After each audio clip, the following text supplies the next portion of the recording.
Faqala, maka bersabda Rasulullah sallallahu alaihi wasallam, hiya surat Al-Mulk iku al-mani'ah, surat yang mencegah, artinya mencegah dari siksa kubur. Hiya surat Al-Mulk iku al-munjiyah, surat yang menyelamatkan. Tunjihi, yang menyelamatkan apa surat, hi pada orang yang membaca, min adzabil qabri, dari siksa kubur. Nah, Nabi bersabda bahwa surat Al-Mulk itu adalah surat yang mencegah, yang menyelamatkan orang yang membaca itu dari siksa kubur. Nah, inilah kefadalan surat Al-Mulk. Nah, jadi kefadalan surat Al-Mulk menurut hadis ini adalah kalau kita membaca dengan khusyuk, dengan tartil, syukur-syukur tahu artinya, maknanya, nah itu nanti bisa menyelamatkan kita dari siksa kubur. Itu usaha secara batin. Nah, lahiriahnya termasuk kita menjaga kesucian, karena mayoritas siksa kubur itu dari najis. Aktsaru adzabil qabri minal baul, mayoritas siksa kubur itu dari kencing, artinya dari najis. Maka usaha batin ya termasuk baca surat itu, sama termasuk doa minta berlindung dari siksa kubur. Allahumma inni a'udzubika min adzabil qabri wa adzabil bi jahannam dan seterusnya. Nah, terus baca surat Al-Mulk ini, nah, usaha lahirnya kita menjaga najis, jangan sampai sembrono terhadap najis, karena mayoritas siksa kubur itu karena najis. Hadatsana Hajjaj bin Muhammad, cerita padaku Imam Ahmad sapa Hajjaj bin Muhammad wa bin Ja'far.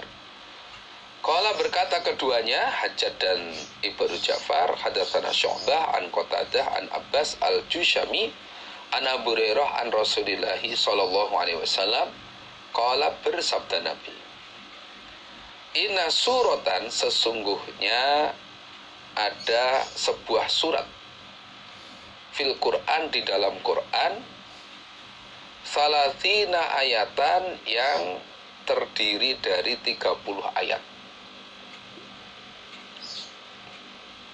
Syafaat, mensyafaati apa surat?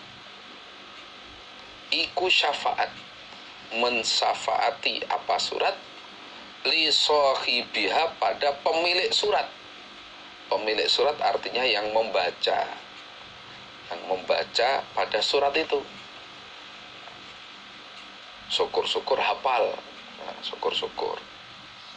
Hatta ghufira, sehingga diampuni, sopo lahu sohib, sehingga diampuni sopo lahu sohib. Rupane surat tabarakalladzi biyadihil mulku, yaitu surat Al-Mulk. Jadi di dalam Quran itu ada sebuah surat yang terdiri dari 30 ayat. Nah, surat itu bisa mensyafaati pada pemilik surat itu, yang suka membaca, sering membaca surat itu,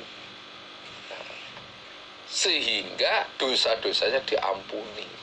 Kalau sudah dosa-dosanya diampuni, otomatis terjaga dari siksa neraka. Yaitu surat Al-Mulk.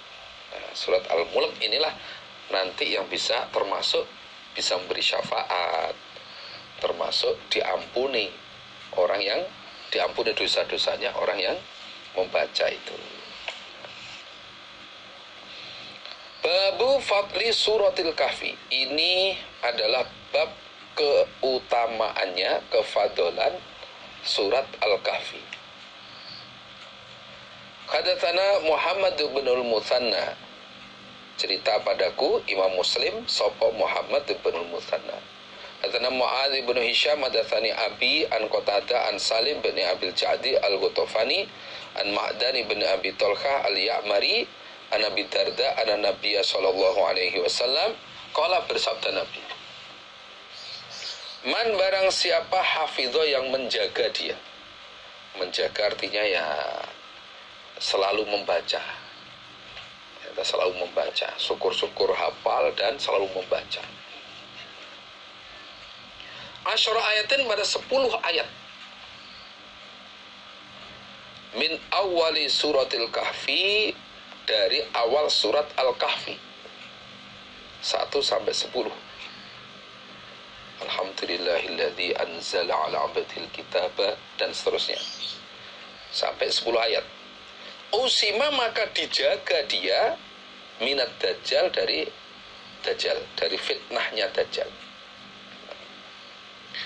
Barang siapa yang menjaga 10 ayat, artinya selalu membaca atau rutin membaca, sering membaca 10 ayat yang awal dari surat Kahfi, surat Al-Kahfi, maka kefadolannya adalah orang itu dijaga dari fitnahnya dajjal. Itu ini menunjukkan bahwa surat Al-Kahfi 1 sampai 10 itu ada kefadolannya tersendiri. Kalau membaca Facebook, nah itu nggak ada kefadolannya, karena baca WA nggak ada kefadolannya. Tapi kalau baca surat Al-Kahfi 1 sampai 10, surat Al-Mulk atau surat yang lain, atau termasuk surat Al-Hasyr 3 ayat terakhir tadi, ada beberapa kefadolan. Babuma, babnya apa-apa jaa yang datang, fi fadli Yasin, di dalam keutamaan surat Yasin. Hadatsana, cerita padaku Imam Tirmidzi sapa Qutaibah wa Sufyan bin Waqi' qala, berkata keduanya, Sufyan dan Qutaibah. Hadatsana Humaid bin Abdurrahman Ar-Ru'asi anil Hasan bin Shalih an Harun rupane Abi Muhammad an Muqatil bin Hayyan an Qatadah an Anas qala, berkata Anas, qala, bersabda sapa Nabi sallallahu alaihi wasallam, inna likulli syai', sesungguhnya bagi tiap-tiap sesuatu, opo kolban, hati, wa qalbul Quran, sedangkan hatinya Al-Quran, iku Yasin, surat Yasin. Segala sesuatu itu ada hatinya. Artinya umpama manusia itu punya jantung, punya jantung. Nah, jantungnya Al-Quran adalah Yasin. Nah, kolban hati itu maksudnya jantung, jantung hati. Jantungnya Quran adalah surat Yasin itu. Waman, dan barang siapa qoro'a yang membaca dia Yasin, pada surat Yasin, kataba, maka menulis sopo Allah lahu, baginya, bagiman, bi qiraatiha, sebab membaca surat Yasin, ditulis qiraatul Quran, membaca Quran, asyra marratin, 10 kali khatam. Nah, barang siapa yang membaca surat Yasin, maka Allah menulis baginya sama dengan membaca Quran 10 kali khatam. Nah, itu kefadolan surat Yasin. Jadi sebagai jantungnya Al-Quran, sesuatu yang apa ya namanya, jantung itu kan sesuatu yang sangat besar pengaruhnya, hidupnya manusia karena punya jantung. Al-Quran ini sebagai surat Yasin jantungnya Al-Quran. Hadatsana Ishaq ibn Abi Israil, cerita padaku Imam Abu Ya'la sapa Ishaq ibn Abi Israil, hadatsana Hajjaj ibn Muhammad an Hisham bin Ziyadin anil Hasan qala, berkata Hasan, sami itu mendengar aku Hasan Abu Hurairah pada Abu Hurairah radhiyallahu anhu Yaqulu berkata siapa Abu Hurairah. Qala bersabda Rasulullah sallallahu alaihi wasallam. Man barang siapa qara'a yang membaca dia Yasin pada surat Yasin fi lailatin di dalam waktu malam. Asbaha maka pagi-pagian dia maghfuron diampuni, orang yang diampuni sopo lahu dia. Nabi bersabda, barang siapa yang waktu malam membaca surat Yasin, maka pagi hari, maksudnya ya setelah membaca itu, orang yang membaca tadi dalam keadaan diampuni dosa-dosanya. Waman dan barang siapa qara'a yang membaca dia Hamim pada surat Hamim allati yang yuzkaru diceritakan fiha di dalam surat Hamim opo ad-dukhon asap, berarti surat Dukhon itu Hamim Dukhon.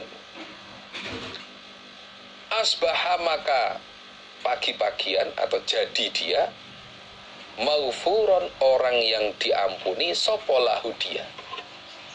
Nah, dan barang siapa yang membaca surat Dukhon, maka setelah membaca itu dosa-dosanya diampuni oleh Allah. Nah, inilah kefadalan surat Yasin dan kefadalan surat Dukhon. Sehingga kalau kita membaca surat Yasin, nanti itu sama dengan membersihkan dosa-dosa kita. Demikian juga membaca surat Dukhon, itu menjadikan dosa kita bersih. Hadatsana Muhammad bin Ala wa Muhammad bin Makin al-Marwazi al-Makna. Artinya antara hadisnya Muhammad bin Ala dan Muhammad bin Maki itu pengertiannya sama, cuma beda lafaz gitu saja. Qala berkata keduanya, hadatsana Ibnu Mubarak an Sulaiman At-Taimi an Abi Utsman walaysa, dan tidak ada siapa Abu Utsman iku bin Nahdi, bangsa Nahdi.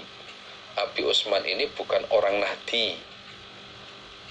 An Abi, dari bapaknya Abi Utsman, an Maqil bin Yasar, qala berkata Maqil, qala bersabda sapa Nabi sallallahu alaihi wasallam, Iqra'u, membacalah kalian Yasin pada surat Yasin ala mautakum, atas orang yang akan mati kalian. Jadi mautakum itu orang yang akan mati, nah, bukan ala mayyitikum.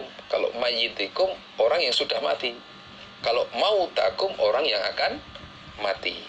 Nah, Nabi bersabda, bacakanlah surat Yasin pada orang yang akan mati, saudara kamu yang akan mati, bacakan surat Yasin. Itu. Ini termasuk sunnah. Sunnah kalau kita nunggui keluarga kita yang sedang sakit, yang diperkirakan sudah berat untuk sembuh, itu kemungkinannya kecil sekali menurut dokter, menurut ahli kesehatan. Wah, ini menunggu mukjizat dari Allah untuk sembuhnya. Wah, ini alamat. Nah, ini sunahnya dibacakan surat Yasin. Moga-moga Allah paring manfaat dan barokah. Demikian pengajian yang sudah kita laksanakan mulai awal sampai akhir. Ada kekurangan, ada kata-kata yang tidak berkenan, kami mohon maaf yang sebesar-besarnya. Semoga yang kita kaji Allah memberi menjadi ilmu yang manfaat dan bisa kita amalkan sehingga menjadi pahala untuk kita semua, menjadi ilmu yang barokah untuk kita semua.